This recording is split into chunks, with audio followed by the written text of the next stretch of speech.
Salam, hər vaxt xeyir olsun, dəyərli izləyicilərimiz, traderlər, həmkarlar, iqtisadçılar. Bugün biz sizə təbii ki, qızıldan danışarıq. Yəni, bildiyiniz kimi, qızıl bugün sürətlə yenidən yuxarı doğru istiqamətlə davam etdirdi və yeni bir maksimumlara imza attı. Yəni, bundan sonra bütün traderlər üçün maraqlıdır. Yenidən qalxacaqmı, qalxmayacaqmı sualına gəldiysə, təbii ki, yenidən qalxacaq yeni bir maksimumlar. Yəni, təbii ki, bizdə izləyicilərdə maraq oyanır ki, qızıl hansı hədlərə qədər qalxdı? Təbii ki, 3218-lərə qədər qalxdı və qızılın 2009 56-57-yə düşməsi onu göstərirdi ki, yəni fırtınadan qabaq bir sakitçilik idi, bir çöküşdü və qızıl sürətlə yuxarı doğru istiqamətlə davam etdirdi. Yəni bugün gün ərzində korreksiyalar olacaqmı, olmayacaqmı sualına gəldisə, təbii ki, yenidən korreksiyalar olacaq. Biz hansı nöqtələrə diqqət etsək daha yaxşı olar? Yəni təbii ki, qızıl hazırki vəziyyətdən ən azından ilk öncə 3205-lərdən aşağı formalaşdığınız halda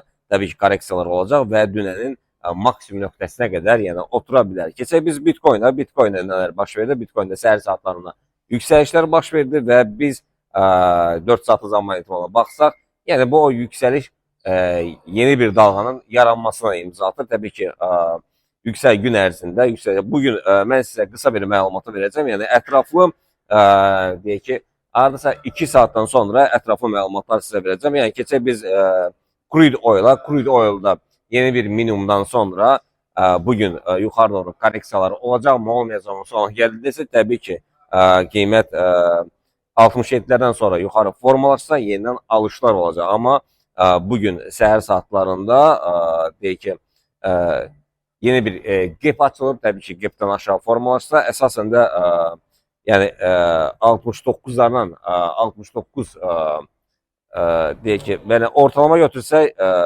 yəni ən azından qiymət yəni bu haqda 69'lar yox, yəni əsasən də bizə lazım olan əvvəlki maksimum ki vardı, o maksimumdan yuxarı formalaşsa yenidən yüksəlişlər gözlənilir və digər cütlüklər gəldikdə isə funtun olan rəqabəti və evronun olan rəqabətə gəldikdə isə bunlar bir mənalı olaraq yəni start götürüb yuxarı doğru istiqamətlə davam etdirdilər.